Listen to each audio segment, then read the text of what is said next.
Now we're going to talk about the complement system. The complement system is a part of the innate immune response. They act very quickly upon infection. They attack the pathogen, and then they sort of reset and go back to normal. What is the complement system? It's actually made of about 30 proteins that are found in your body right now. Where are they found? They're found in your blood, in your interstitial fluid between your cells, and in your lymph. Right? So they're basically recognizing pathogens in the extracellular space. Remember we talked about extracellular versus intracellular? So when pathogens are extracellular, outside of your cells, in your interstitial fluid, or maybe unfortunately getting in your bloodstream or being flushed into the lymph system, that's where complement can recognize and attack the pathogen. Where are these complement proteins made? That's a good question. I actually want you to look in your textbook and I want you to find that out. Write that down. I'm going to ask you that. So on the left we have a bacterium. On the right we have a human cell. And remember, a key part of the immune system is recognizing something as foreign or recognized as non-self and identifying it, recognizing it, and then eliminating it. And so when we talk about the complement system, we're really talking about this protein called the C3 protein, right? It's one of the 30 complement proteins. And the really important thing about the C3 protein to know, the reason that's so important, is because this is the thing that basically tags a pathogen. It actually covalently attaches, right, forms a covalent bond on the surface of a pathogen. We call this complement fixation. This is really important basically for tagging things that should not be in our body, right? The cell on the right, the human cell, is not decorated with C3. The non-self, the foreign cell on the left, is covered in C3. And that is how the body can tell the difference between something that belongs in the body and doesn't belong in the body. There are basically three ways that the body, that the complement system recognizes something as foreign and decorates it with the C3 protein. We call that basically activating complement. Because complement, turns out, right now the complement proteins in your body, they're inactive. Zymogens are a term we use in biochemistry to talk about inactive enzymes. So they're right now, and you're going to see complements proteins, many of them are in fact enzymes. So they're floating around in your body right now. They're inactive. They're going to recognize pathogens using one of three different mechanisms. And your book talks about this, and we'll start with the alternative pathway of complement activation. Then we'll go to the lectin pathway and then the classical pathway. And these three names refer to the different ways that something in the body is recognized as foreign. The very confusing part here is that the alternative pathway is actually the pathway that happens first. So if you get a cut right now and there's a bacteria that goes into your skin, the first pathway that activates within literally seconds or minutes is the alternative pathway. The name actually is unfortunate. It was discovered last, but in fact it occurs first. The lectin pathway actually occurs maybe in a couple of hours to days, and the classical pathway activates, again, in a couple of days. The alternative pathway activates first. That's the one we're going to talk about first. So let's see how to activate complement via the alternative pathway. So here's the normal human body, normal human tissue. So you can see the bloodstream at the bottom, and at the top a layer of epithelial cells and some interstitial fluid in between.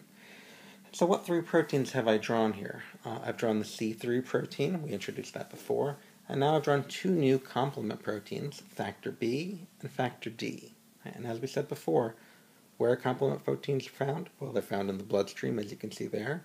They're also found in your interstitial fluids, in your tissues, and you can see I drew that there above the blood vessel. So right now, complement proteins, they're just hanging out, looking for things to do. Right? And now let's say, there's an infection, there's a bacterium. Now it's outside the layer of epithelial cells, so it hasn't invaded the tissues. So we're safe. But let's say there's some sort of tissue damage.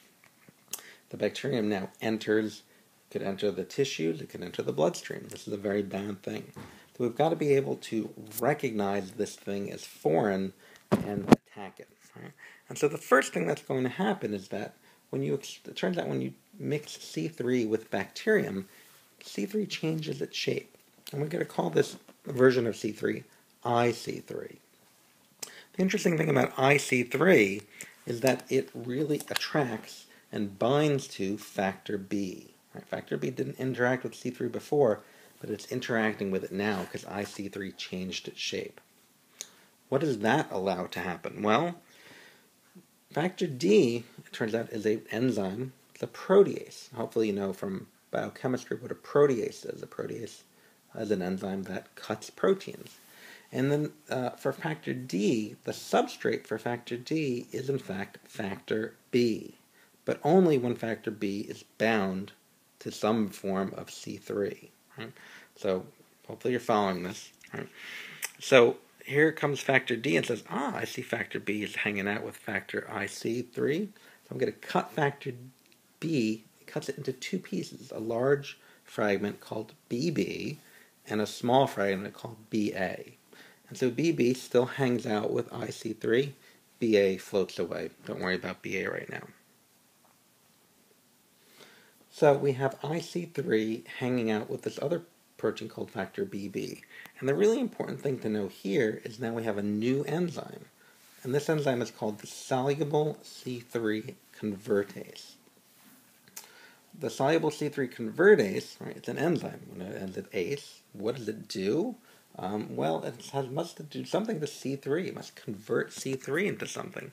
And so, remember, there's a lot of C3 in your blood, in your interstitial fluid. So it turns out this complex of the soluble C3 convertase, which is made of IC3 and BB, it will take C3s that are floating around, and it will cut it. Right? It's, in fact, a protease. Many of the complement proteins, turns out, are proteases. So that complex cuts C3 into two pieces. We call the bigger piece C3b, we call the little piece C3a. So what's interesting to know here is that C3b is the thing that actually attacks the pathogen. And if you look on page 34 of your textbook, it shows that when you cut C3 into these two pieces, C3b has a thiol ester group. So here's a little bit of organic chemistry. That thiol ester group is going to have a nucleophilic attack on functional groups that you find on pathogens, such as hydroxyls and amino groups. So C3b is very reactive, and what's it going to react with? It's going to react with that pathogen. And that's where we call complement fixation. Right? Before I told you C3 attaches to pathogens, really it's C3b attaches to pathogens. And so this enzyme you see on the left, the soluble C3 convertase, it's just going to keep cutting C3s into A and B, and it's going to keep attaching those C3bs to the pathogen. And that's great because that is complement fixation right there. We've now decorated our invader with these tags that the body will now recognize. Right? But we wanted to put more of these on. The more C3bs we can put on the pathogen, the better. So, turns out, factor C3b likes to bind factor B. Right? We said that. Factor B really likes to interact with C3 in its funny forms. So here's factor B interacting and binding to factor C3b. Remember our good friend the protease factor D? Well, it sees factor B hanging out with this version of C3b, and it cuts it. Right? And so you're left with factor BB hanging out with C3b. Factor BA floats away. Don't worry about that right now. That complex that's now attached to the pathogen is called the alternative C3 convertase. Right? So C3b attached to BB is now a new enzyme, and it's a C3 convertase, but it's not soluble, it's not floating around, it's attached to the pathogen. That's a really great thing, because you know what that thing's going to do? It's going to take the C3s that are hanging around, it's going to cut them into C3b and C3a. What does C3b like to do? It sure likes to attach nucleophilic attack onto pathogens. So great, the more C3s that we can cut, the more C3bs we can attach to the pathogen. Now that pathogen is very decorated, highly decorated with C3bs, and that's going to allow us to clear the pathogen. What you've just seen is an example of a cascade. Just activating a tiny bit of C3 at the beginning allowed us to activate all the C3 at the end and decorate our pathogen. So hopefully you can keep track of everything we talked about here. What I would definitely want you to do, and we're going to talk a lot about enzymes that are found in the complement pathway, I want you to draw a chart, and on this chart I want you to write on you've got 4 columns. First column, name of enzyme. Second column, the proteins that are in that enzyme. The third column, substrate of that enzyme. Fourth column, product. Because we're going to have a lot of enzymes in the complement pathway. We're going to have to keep track of them all. I need you to know what each enzyme is made of. For example, the alternative C3 convertase you see right here. It's made of C3b and Bb. Its substrate is C3, and the product is C3b and C3a. So try to keep track of all of those. I know that was a little bit messy, but that's how it works.